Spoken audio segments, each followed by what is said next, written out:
Cursed Airbnb, the dark history behind the rental. The invitation. You've heard of the idea, a cabin in the woods. Far enough to escape the noise of city life, to unwind with friends, to let the world slip away. But what if that escape isn't as peaceful as it seems? What if it's a trap? The friends, 5 in total, had been dreaming of this getaway for months. The Airbnb listing promised everything. Rustic charm, peace, the beauty of nature, far from any sign of civilization. A perfect retreat for hiking, wine, and endless conversation by the fireplace. The reviews were glowing, the photos breathtaking. They didn't know about the history. No one did. Not until they were already there. Arriving in the afternoon, the trees around the cabin stood like silent sentinels, their twisted branches reaching like fingers in the fading light. The place looked pristine from the outside, wooden, aged, yet lovingly maintained. Nothing out of the ordinary. Nothing that would raise suspicion. "It's perfect," Emily smiled, holding the key the host had sent. The others agreed, unloading their bags as they passed through the threshold, unaware that something far darker was watching them from the shadows.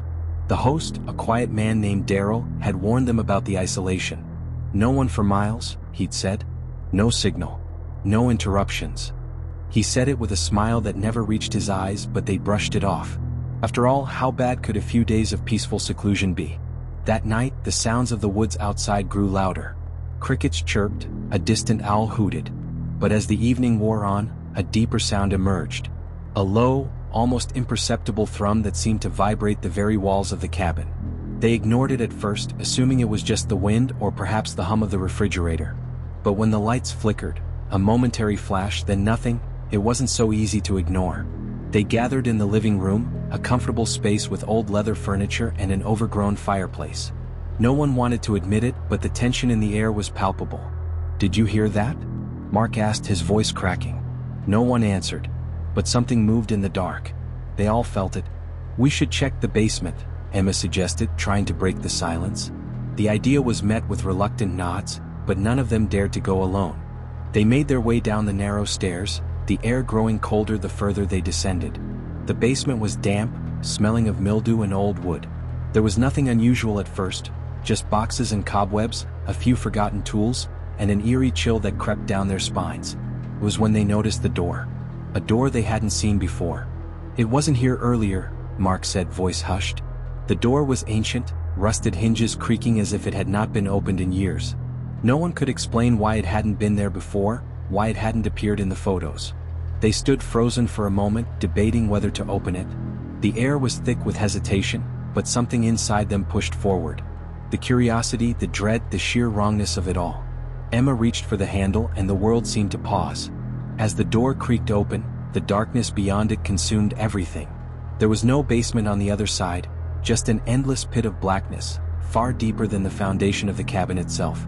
The air grew heavy, stifling, as though the very house had been holding its breath. The smell hit them then, rotten like something dead. And the whispers. It was faint at first, like wind blowing through trees. But no wind could create whispers like that, low, guttural voices, distorted, scraping against the walls of their minds. They felt the presence before they saw it. Suddenly the door slammed shut. The ground beneath them shook, and they heard it, a deafening scream that sounded like it was coming from inside their own heads. It filled the cabin, reverberating through every bone, every nerve. They rushed upstairs, desperate to escape, but it was too late. The house wasn't empty anymore. Do you feel it? The presence that lingers just behind you? At this moment, I urge you to pause and think about what you just heard. Did the temperature in the room drop? Did your heart rate pick up? I'd recommend subscribing to this channel because what's about to come next, you won't want to face it alone. The unseen eyes. They didn't sleep that night. They couldn't. The fear had settled deep into their bones, gnawing at them with every passing hour. They sat in the living room, huddled together, eyes darting to every shadow. No one dared speak, but each of them knew the truth. Something was in that house with them. Something that should never have been disturbed. Morning came, but the air didn't feel fresh. The sunlight filtered through the windows in sickly yellowish beams, as if the sky itself had turned a shade darker. The house, once charming, now felt like a prison, its walls pressing in with every breath. Every creak of the floorboards was amplified. Every gust of wind outside sounded like footsteps approaching. "Someone's been here," Mark said in a whisper, his voice strained. He was staring at something on the wall. At first, they thought it was just another crack, But as they looked closer, they realized the markings were not accidental. They were deliberate, scratches, deep and uneven, as if something had clawed its way across the wall. Symbols. Old, twisted symbols they didn't recognize. They tried to leave. They had to leave. But as they walked toward the front door, they found it locked. The key they'd been given was gone. A thin, almost imperceptible whisper called their names from behind them. They froze, dread sinking in as the temperature in the room plummeted, their breath visible in the air. Who's there? Emily's voice shook, barely audible. No response. It was then that they realized the cabin itself was alive.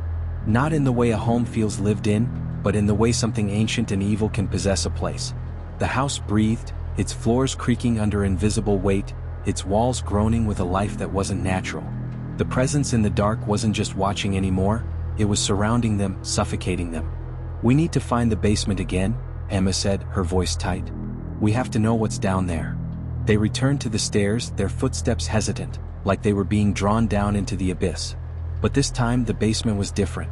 The door was open. It hadn't been before. The blackness beyond was more complete, more inescapable than it had been the night before. As they stepped into the basement again, a chill took hold of them. There on the floor was something they hadn't seen earlier, a body. It was twisted, lifeless, contorted in ways that shouldn't have been possible. Its face was locked in a frozen scream, eyes wide open, and its mouth was full of something, a deep, horrible crawling mass that looked like it was alive. But as they got closer, they realized it wasn't a body at all. It was a shell, a vessel. A whisper, soft and slow, filled the room. "Come closer. It wants you." The door slammed shut behind them with a violent force, trapping them in the dark with the thing on the floor. The lights flickered and then everything went out. Silence. But it wasn't really silence. They could hear the scratching. A dragging, scraping sound as if something was moving inside the walls. It was coming from everywhere, surrounding them. The presence had grown bolder, more tangible. It had taken form. It was hunting them. Then a voice echoed through the house, deeper than any human voice had a right to be. It was a voice they all heard in their minds, in the pit of their stomachs. A voice that couldn't be ignored. "You belong to it now. It has been waiting for you. It has always been waiting." And just like that, the ground beneath their feet shifted. The walls began to close in, slowly at first, like the house was tightening its grip. Their screams echoed into the void, but they weren't alone anymore. Something stood behind them, something tall, cloaked in shadows, its eyes glowing faintly in the dark, hollow and endless. One by one they turned, but it was too late. The darkness consumed them. The thing that had been waiting for centuries had finally claimed its prize. And then there was only silence. But not the peaceful kind. The kind that claws at your mind, leaving you with the knowledge that someone, is still out there, watching. Do you feel it now? You know the feeling, don't you? That strange, creeping sensation that the story hasn't truly ended. That you're not alone anymore. That the house, the thing, is still watching. If you hear that whisper tonight, don't look back. Subscribe to stay safe. Because sometimes just hearing the story is enough to let the nightmare follow you.